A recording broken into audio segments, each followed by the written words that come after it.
Welcome everyone. 2/3 of the world lives under dictatorship, yet we know very little about dictators. We make the assumption that all dictators and dictatorships are the same, and yet we know that that's not the case. So the purpose of this talk is to explain how dictatorships are different, and then try to explore what the significance is of these differences. So for example, why do some leaders step down from power really peacefully, while other leaders cling to power until the very bitter end? So in order to do so, we're going to take a look at the different types of dictatorships. And you can see here, we're getting it. We first define dictatorship under Barbara Getty's definition of any regime that has no turnover in power of the executive. But there are a lot of different types of dictatorships, and this is determined by who leads them. So you can look at who is leading them. Is it a political party, like China's Communist Party? Is it a military junta, like some of the military juntas that were in charge of Argentina during the 1970s and 80s? Is it one leader, which we refer to as a personalist dictatorship, which I'm going to go into more the definition in a little bit. And in this case, it's just one leader that controls everything. Is it a monarchy or a ruling family, like in Saudi Arabia? And sometimes there's different hybrids of all these different groups. So you can look here above. We have different pictures of dictators and the different types here. You can see there's Matu Karakou of Benin, and he's a personalist dictatorship. And underneath him is Trujillo of the Dominican Republic. In the middle below, you have Lee Kuan Yew, who for many years led Singapore under the PAP, and he led a single-party regime. Then on the top, you can see Algeria's military dictatorship and also Argentina's military dictatorship. And then in the bottom, you have a monarchy that is led by King Abdullah in Saudi Arabia. So a lot of the differences with dictatorships come from the structure, which I just mentioned. But another thing that's really interesting to explore is the threats. And most of the threats for dictators actually come from within the regime. So here we have a picture of Pinochet, and in the back he has some of his military leaders who are most of the people who would be most threatening to him. There's an assumption that revolutions just take place all over the place and dictators fall because there's this massive explosion of people who decide that they're tired of dictatorship. They push for the dictator to leave, and then that's how he gets ousted from power. But the biggest threat to a dictator is actually comes from within the regime, the people that have the most potential to stage a coup and to oust the leader from power. The other thing is that the survival then of this leader depends then on the relationship between him and his elites. So how do dictators rise to power? Well, they need a launching organization. This launching organization could be a military, like in the case of Argentina's military junta, or it could be a single party. Now, to gain power is a lot easier, of course, when democratic institutions are weak. And the launching organization, if it's really, really weak, then you're going to see a dictator concentrating power more and more tightly into his own hands, and then that's where you see the dictatorship will become personalist. So some examples of personalist dictatorship include, they're all over the world. A lot of them are highly concentrated in Africa, of course, like Mobutu of Zaire, Idi Amin of Uganda. In the Caribbean, you had François Duvalier of Haiti, Gaddafi of Libya, Saddam Hussein of Iraq, Rafael Trujillo of the Dominican Republic, Jean-Bedel Bokassa of Central African Republic, and in Asia you had Ferdinand Marcos of the Philippines. So we're going to explore some questions. What types of dictatorships are the most durable? Which are the ones that last the longest? In which type of dictatorship is the process of leadership transition the smoothest? And also we're going to even explore what types of dictatorship are more prone to kleptocracy or stealing in large volumes. So if we look at personalist dictatorship, once the personalist dictator is in power, he is very, very consumed with staying in power. And because there are no institutionalized mechanisms for secession to hand over power to someone else, he becomes more and more paranoid. So he does everything he can to eliminate potential rivals. He could deliberately weaken the military, which is known as coup-proofing the regime. The military could be weakened by not having training, by not having access to weapons, or by creating a parallel military organization to offset the power of the traditional military. And he can also weaken his own political party deliberately by ousting those that have the most expertise or those that have the potential to possibly challenge him. The other thing that the personalist dictator may want to weaken is the legislative branch and the judicial branch. So the courts are deliberately weakened by selecting people who are going to listen to what he has to say, or he can threaten them with their life or with their job if they don't make decisions that he agrees with. And he can also weaken the legislature by literally deciding who gets to run for office, who gets to be in a particular office, purging individuals that he finds to be disruptive or challenging to him. And then the other thing that is weakened is the bureaucracy. He may weaken the bureaucracy by playing musical chairs with the individuals that are a part of the bureaucracy, by putting them in a position for just a couple years and then putting them in another position, firing them, hiring them again, making them feel completely insecure and creating a very chaotic environment. So he'll weaken the bureaucracy so much that it barely is even functioning. And the purpose of this is that he doesn't want any group of people to be able to have any kind of expertise or ability to challenge him. So the dictator actually prefers, in the personalist case, where you just have one person ruling, they actually prefer disorganized chaos to dealing with a host of organized groups. So as a result, the regime is completely deinstitutionalized and completely personalized under the power of this one particular leader. Now that brings me to that third question that I was talking about, that which types of regimes are more kleptocratic? And the answer is personalist regimes, of all the different types of dictatorships, are the most kleptocratic, meaning they steal a lot from their own people. So because personalist regimes, the personalist dictator, they see life and power as very fleeting. They even think that they may have a violent exit, and they're right. They will have a very violent exit, which I'll get to later. So because they see their time horizon is really short, they decide that while they're in power, they're going to hoard as much as possible while they have the chance to.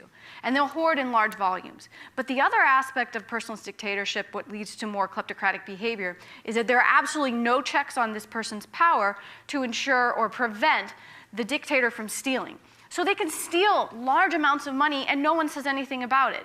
And then that makes things even worse, because then a culture of corruption develops where they just sort of allow this type of large amounts of wealth to be stolen with nothing being said about it. The other thing has to do with the mode of exit. The mode of exit in the personalist dictatorship, because institutions are extremely weak, there's no mechanisms of power sharing or secession or of transitioning from one leader to the next, the mode of exit is extremely violent.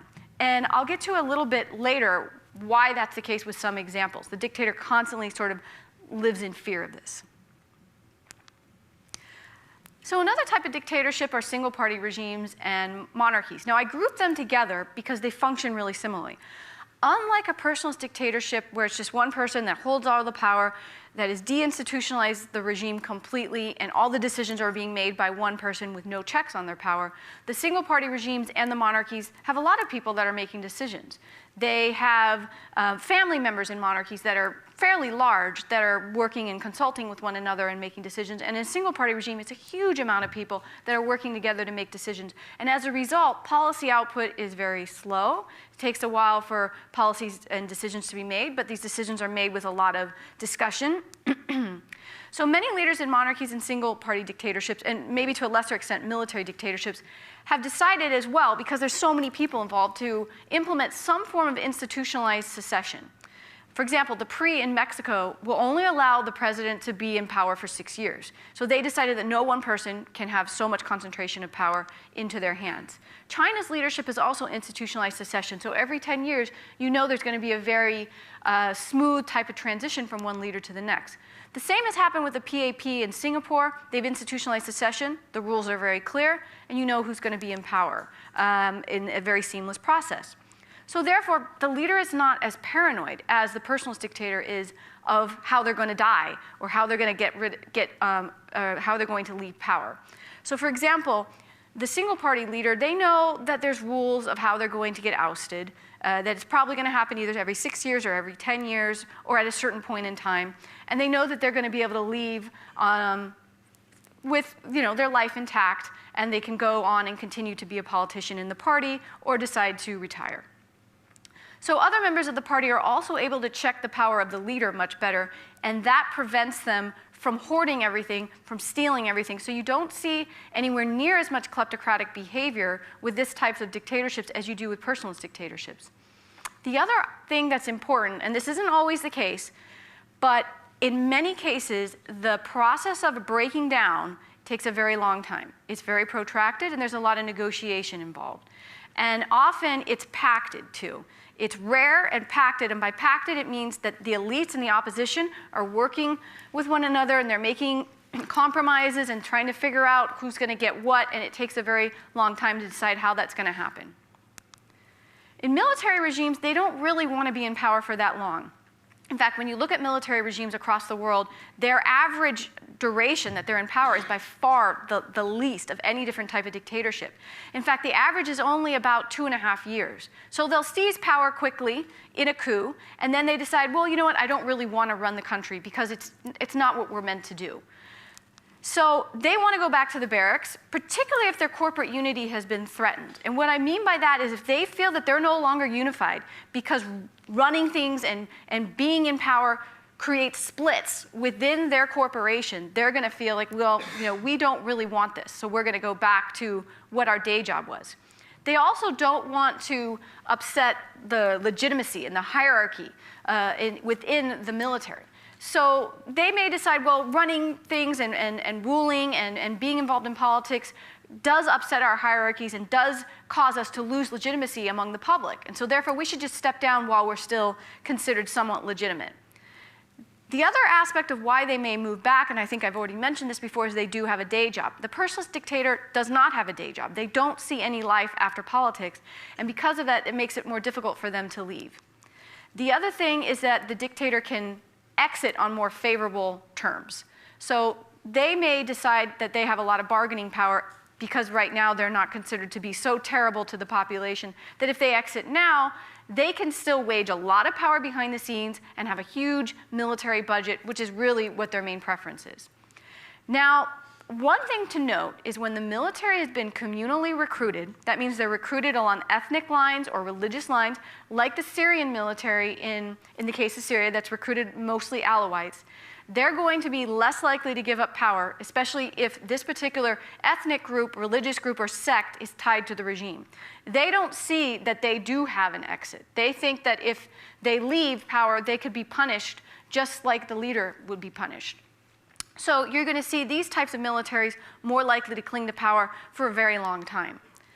The other thing that's really important to note about military regimes is that the process of democratization is extremely bumpy, and it goes in a zigzag fashion. They will leave power very quickly, and then they'll come back. And then they'll leave power quickly, and then come back. And you see that they never really want to leave. They've gotten used to ruling. They're comfortable with it, they don't want to do it forever, and they're going to come back and forth, and that creates a lot of instability. And I'll give you some example of that at the end.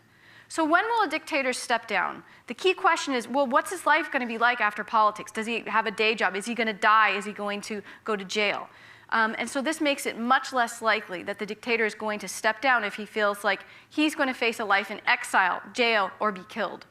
In rare cases, the dictator is able to engineer his own retirement.